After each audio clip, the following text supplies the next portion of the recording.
This episode of The Art of AniMat is brought to you by Skillshare. Sign up now in the link below and your first 2 months will only cost you 99 cents.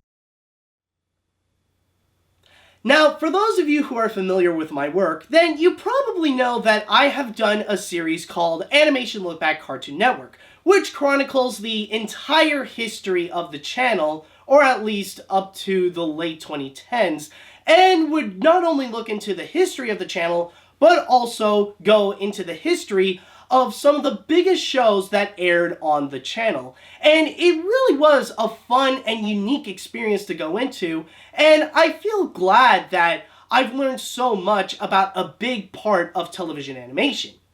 But some of you might be wondering something regarding me.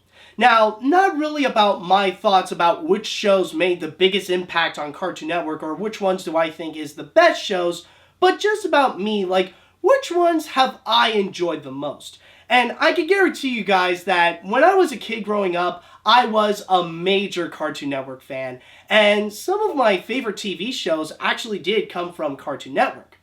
But instead of just making a regular top 10 list about, oh, which ones are my favorite or whatever, just be direct and straightforward and just give you those little pieces of information, I decided to go and step it up a little bit and let my artistic side explain to you which ones are my favorite shows on Cartoon Network. And I will explain why as well on top of that. So, you guys want to know about my 10 favorite Cartoon Network shows? Well, here they are. Now, to start things off, I might as well go with my absolute favorite Cartoon Network show, Ed, Edd and Eddy. Oh, by the way, I forgot to film myself doing the drawing, so let me just show you the rough, and here's the cleanup drawing. Okay, back onto the show. That's the one I've had the fondest memories watching.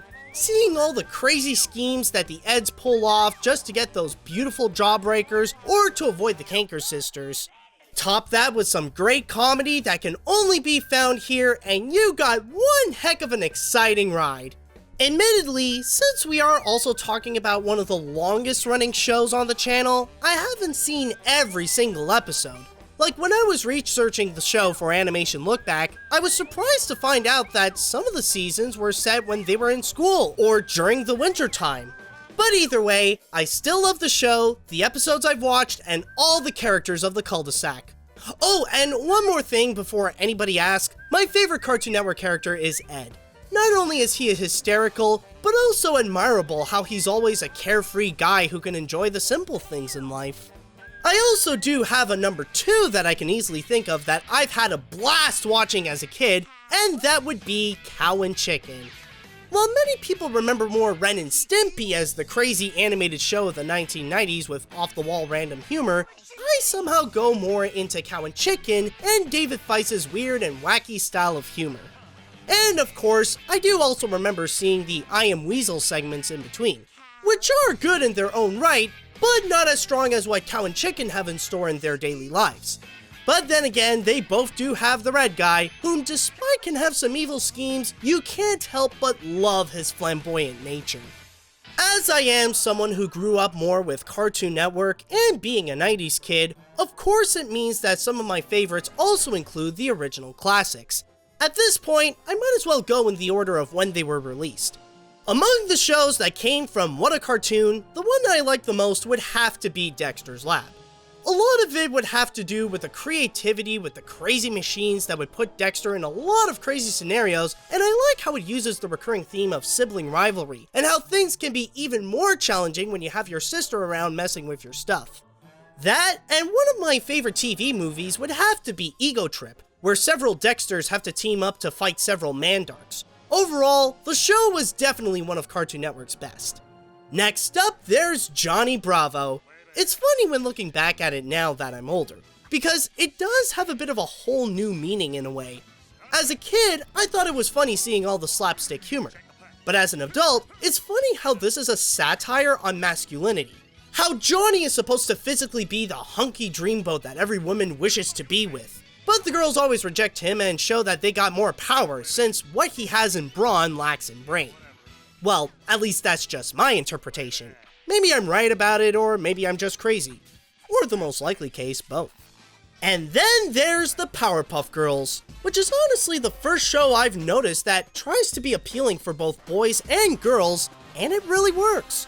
Sure, it stars kindergarten girls who also have to live as average kids, but you also got some great action with every episode, with a creative display of villains and memorable characters like the mayor. Like Dexter's Lab, this is one of those that my whole family enjoyed watching, and was the first thing that made me realize that there are some things that don't have to appeal to a specific gender.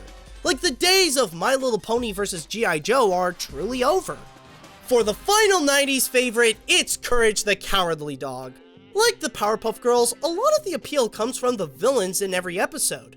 However, instead of having superhero action, you got a good blend of comedy and horror, where some episodes can give a big laugh by some of the ridiculous nature, while others I remember to be legitimately creeped out at.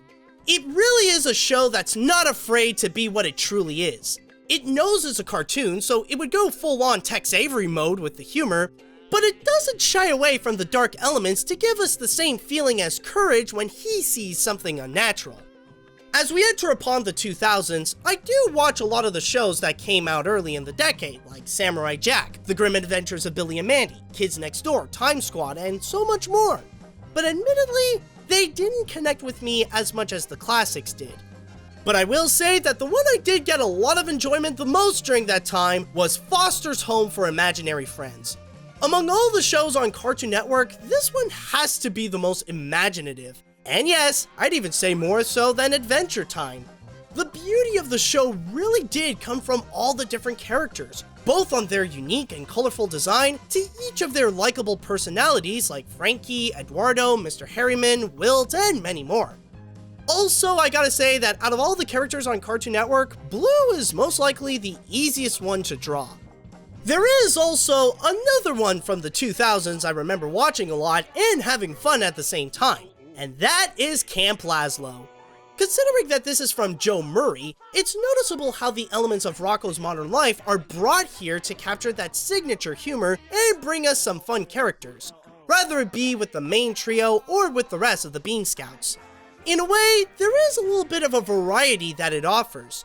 The natural timeless feeling of a Bugs Bunny cartoon, the comedy of classic Nickelodeon, and the spirit of Ed, Edd and Eddy. Also, another reason why I fondly remember Lazlo is because this was actually the last Cartoon Network show I would periodically watch before I move on and fully enter into my teen years with high school, puberty, and all that crazy stuff. Now I know that I can't get away with making this list without adding at least one recent show. Admittedly, it wasn't easy finding one to add into the art, since I honestly don't watch any of the recent shows like Adventure Time or Steven Universe. I don't have anything against them, I just don't have the time. However, if there is one that I am familiar with, it would have to be The Amazing World of Gumball. My friends would show me some episodes when we would hang out, and from the stuff that I've seen, along with a variety of clips that would surface onto social media, it's actually pretty clever, and I do admire the giant mix of animation mediums. Finally, I could be cheating on this one since it is just a 2-hour miniseries, but I can't ignore the amount of work that's been put into it. So screw it, I'm adding Over the Garden Wall in the mix. Out of all the shows on Cartoon Network, none has ever paid homage to the past as much as this. The storytelling stays true with the classic fairy tales, the visuals can range from turn-of-the-century art to early 1920s animation, and even has an element of horror that has never been seen since Courage the Cowardly Dog. I guess it would count more as a movie than an actual show, considering the short running time, but I still can't deny that that was one of the best things to ever be put on the channel. Oh, and one more thing. I decided to include a bonus series to honor the channel. Since it is all about the shows that aired on Cartoon Network, then it wouldn't be complete without finding a way to include Teen Titans Go into the mix. Honestly, I've never seen the show itself and only watched some episodes of the original 2003 series. That, and I do find Starfire in both the original and the reboot to be pretty cute.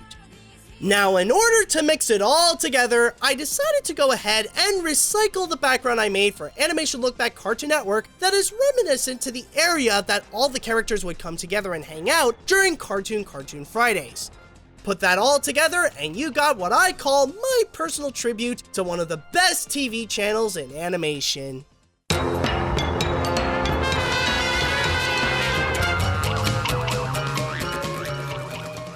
And those are my 10 favorite Cartoon Network shows. I hope you guys enjoyed that little moment, not only learning about some of my favorite shows on Cartoon Network, and you might have learned a little bit about me regarding my tastes on what I enjoy in television animation, but I also hope that you do enjoy looking into my artistic process, how I would go from paper to the computer.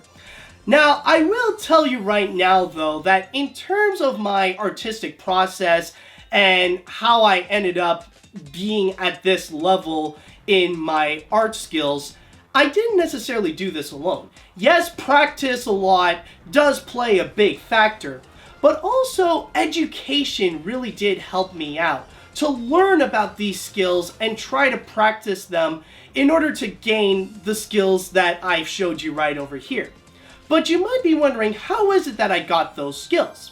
Well, that is all thanks to the help of my sponsor, Skillshare. But you might be wondering though, what is Skillshare? Well, Skillshare is a special website that offers online courses on anything you want to learn through a series of videos. And I really do mean anything. Sure, I use some fine art courses on drawing and working with Photoshop so I could show it off to you here, but there are literally thousands of classes I could go to sharpen my skills. In fact, there are over 17,000 classes that could teach you about animation, music, writing, game design, making a website, video production, running your own business, and so much more. And if you get a premium membership, you'll be able to go to any and all the classes they have at their disposal. Also, like I said at the start of this, if you go to skl.sh/animat, you'll be able to get a 2-month premium membership for only 99 cents. But make it quick because this offer is only good through the month of February. Afterwards, it'll be back to an annual subscription for less than $10 a month, which is still pretty good actually for what they're offering. Thank you guys so much for watching, and until next time, see you later, dudes!